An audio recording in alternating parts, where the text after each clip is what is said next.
네, 반갑습니다. 여러분, 지선우입니다. 오늘은 테슬라 투자자라면 절대 놓쳐서는 안 될 중요한 이야기를 해드리려고 합니다. 지금 테슬라 주가가 단기적으로 반등하고 있습니다. 미국의 셧다운 종료 기대감으로 기술주 전반이 랠리를 보이자 테슬라 역시 하루 만에 3.6%가량 급등하며 445달러 선에 회복하였습니다. 하지만 그 안에 자세히 들여다보면 짙은 그림자와 빛이 동시에 공존하고 있는데요. 오늘은 저와 함께 테슬라의 상황을 정확히 짚어보고 투자자들이 어떤 부분을 주의해야 되는지와 테슬라의 장기 성장 가능성이 어떤지에 대해 알아보도록 하겠습니다. 우선 테슬라에게 악재로 떠오른 소식부터 확인해 보겠습니다. 테슬라의 10월 중고 판매량이 26,000대, 전년 동기 대비 36% 급감, 그리고 3년 만에 최저치를 기록하였습니다. 이건 단순한 일시적 둔화가 아닌데요. 중국 시장에서 테슬라의 입지가 구조적으로 흔들리고 있다라고 볼 수 있습니다. BYD와 차오펑, 리샹 등 현지 전기차 업체들이 가격 경쟁력과 다양한 모델들로 시장을 빠르게 잠식하고 있습니다. 특히 중국 소비자들이 최근 주행거리 불안을 없앤 EREV,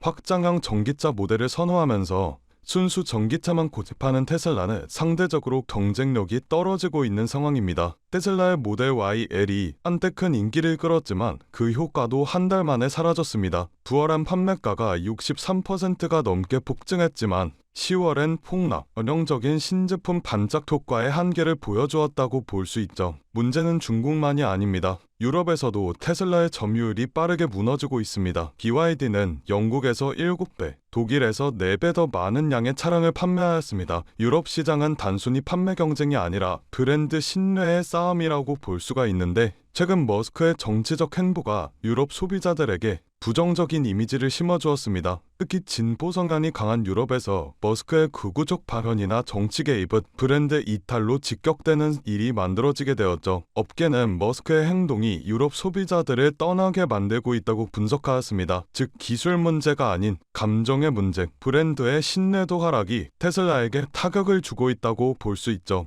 이제 미국 시장을 보겠습니다. 미국은 테슬라의 마지막 보루라고 할 수 있습니다. 하지만 이곳에서도 수요 둔화의 조짐이 나타나고 있는데, 세금 공제가 끝나며 머스크는 판매를 유지하기 위한 모든 수단을 동원하고 있습니다. ARP 금융, 리스 할인, 하루 $60 렌트 이벤트, $7,000 구매 크레딧 제공, 250일 무료 시승 프로그램. 테슬라가 과거에 이런 수준의 프로모션을 한 적은 없었습니다. 전례 없는 판촉전인 거죠. 즉 미국 내 수요 둔화와 소비자 확신 부족을 테슬라 스스로 인식하고 있다라는 의미입니다. 이번 단기적으로는 주가의 부정적인 신호입니다. 매출 마진이 줄어들 수밖에 없기 때문이죠. 그런데 아이러니하게도 이러한 악재들 속에서 테슬라 주가는 하루 만에 1000% 이상 반등했습니다. 그 이유는 두 가지로 나눌 수가 있는데, 첫째로는 셧다운 종료 기대감입니다. 미국 연방정부의 마비 사태가 끝나가면서 기술주 전반이 랠리를 보였습니다. 시장이 다시 리스크 자산 회복 모드로 전환했다라는 뜻이죠.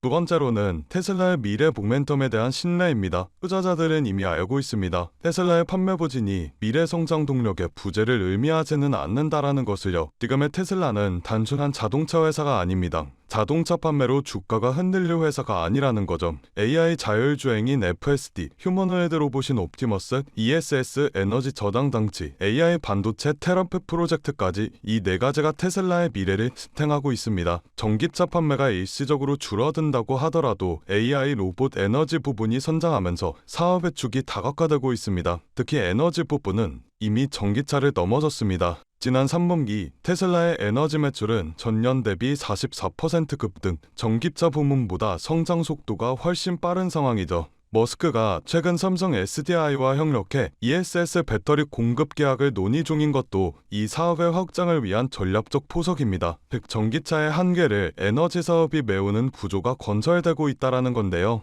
테슬라는 전기차 시장에서만 보았을 때 위기 속에 있는 건 맞습니다. 판매도나 마진 축소, 브랜드 리스크, 그리고 글로벌 경쟁 심화까지. 하지만 이런 구간에서 투자자들이 해야 할 일은 단 한 가지입니다. 감정이 아니라 구조를 고아야 한다는 건데요. 테슬라의 구조는 여전히 견고합니다. 자율주행 데이터는 세계 최대 규모, AI 학습량은 경쟁사 대비 10배 이상, 에너지 부문은 전기차보다 빠르게 성장 중이고, 로봇과 반도체 부분은 이제 막 시작 단계입니다. 즉 단기 실적의 굴곡은 있더라도 장기적 성장 궤도는 여전히 유지가 되고 있다라는 거죠. 그렇다면 여러분들께서는 지금 같은 당에서 충분히 만족하실 만한 수익을 내고 계신가요? 요즘 시장 정말 쉽지 않은 시장입니다. 금리와 인플레이션, 지정학적 리스크 등등 주식은 계속 오르는데 나만 뒤처지는 것 같고 투자를 하고는 싶은데 도대체 어디에 투자해야 되는지 막막하신 분들이 대다수이실 겁니다. 그런데 말이죠. 이런 장일수록 돈이 도는 방향을 우리는 정확히 알고 있어야 합니다. 왜냐면 이런 불안정한 장에서도 누군가는 조용히 큰 돈을 벌고 있기 때문이죠. 그 사람들과 우리가 다른 점은 뭘까요? 장경의 흐름을 읽는 눈을 가지고 있다라는 점입니다. 코로나가 유행하는 시기엔 코로나 백신을 개발하는 회사의 주식이 폭발적으로 올라갔고 트럼프 대통령이 미국을 암호화폐 수도로 만들겠다고 공언하였을 땐 비트코인의 가격이 엄청나게 상승하였습니다. 이렇게 자본은 항상 시대의 트렌드에 맞게 변화하고 짧은 시간 내에 우리에게 큰 수익을 안겨주었죠. 그렇다면 지금 시장의 트렌드는 어떤 것이고 자본은 어디로 흘러가고 있을까요? 바로 데이터 센터입니다. 지금 세상은 단순한 기술 경쟁을 하고 있지 않습니다. 데이터 전쟁을 하고 있죠. AI가 발전하려면 결국 데이터가 필요하고 그 데이터를 저장하고 처리하고 학습시키는 공간이 바로 데이터 센터입니다. AI의 심장이라고 볼 수가 있죠.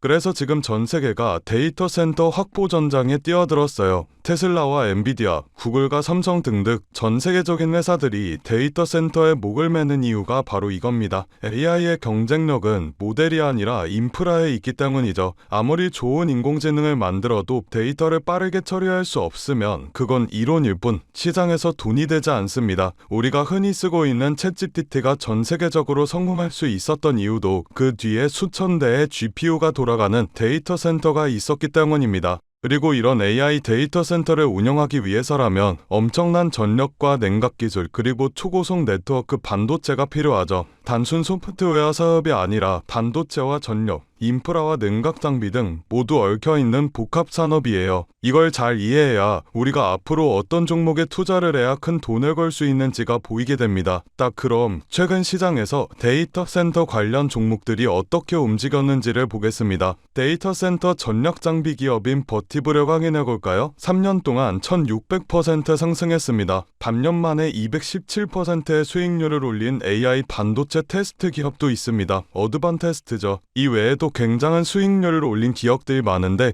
이 기업들의 공통점이 있습니다. 바로 엔비디아와 테슬라와 같은 대형주들이 성장할 때 함께 커지는 기업들이라는 점인데요. 대형주들은 이미 충분히 오른 상태에서 수익률이 제한적이지만 수혜를 받는 이런 서포트 기업들은 폭발적인 수익을 기대해 볼 수가 있습니다. 테슬라를 확인해 볼까요? 테슬라는 지금 AI와 로봇 사업을 위한 자체 데이터 센터를 확대하고 있습니다. 테슬라의 로보택시와 FSD, 옵티머스와 AI 기술, 이 모든 기술은 AI 학습 데이터 센터 없이는 돌아가지 않습니다. 즉 테슬라가 AI 사업을 확장할수록 데이터 센터 인프라 기업들의 매출은 같이 폭등하게 될 것이라는 말이죠. 여러분들, 테슬라와 엔비디아가 1년에 각각 50%씩 상승했을 때 그 부품을 납품하는 기업들은 400%, 500%씩 올랐습니다. 테슬라가 AI 칩과 슈퍼컴퓨터, 로봇 사업을 넓힐수록 그걸 돕는 반도체와 냉각, 전력 인프라 기업들은 테슬라의 상승보다 훨씬 더 큰 폭으로 상승하게 될 겁니다. 이건 단순한 추측이 아니라 시장 자금이 실제로 움직인 방향입니다. 최근 기관 투자자들이 데이터 센터 인프라 ETF를 사들이는 이유도 테슬라, 엔비디아 중심의 AI 시장이 결국 인프라 전쟁으로 갈 것으로 보고 있기 때문이죠. 이런 흐름에서 우리가 해야 할 일은 단순합니다. 테슬라나 엔비디아와 같은 대형주들에 안정적으로 투자를 하되 그들이 성장할 때 직접적으로 수혜를 받는 기업들을 우리 포트폴리오에 추가해야 합니다. 이걸 리스크를 줄이면서 수익률을 극대화하는 가장 효율적인 방법이죠. 그래서 제가 저의 소중한 구독자분들을 위한 선물을 하나 준비했습니다. 좋아요와 구독 눌러주신 분들에 한해서 월가 애널리스트들이 실제 세력들의 매집이 포착된 테슬라와 엔비디아의 수혜 종목을 오픈해드리려고 합니다. 영상 하단에 더보기 버튼을 눌러주신 후 파란색 링크를 눌러 간단한 설문조사를 진행해주시면 구독자이신지 확인 후에 무료로 수혜 종목 안내해드리고 있습니다. 저 지선우는 금전 요구 투자 강요 전혀 없으니 안심하고 받아보셔도 되고요. 기업에 투자를 하지 않으신다고 하시더라도 이 기업에 대해 공부해보시고 알아보시는 것만으로도 여러분들의 투자 인생에 굉장히 큰 도움이 될 것이라는 말씀을 드리고 싶습니다. 제가 드린 종목이 정말 오르는지 확인만 해보신 후에 포트폴리오에 추가해 두셔도 좋으니 관심 있는 분들께서는 아래 링크에서 참여해 주시면 되겠습니다.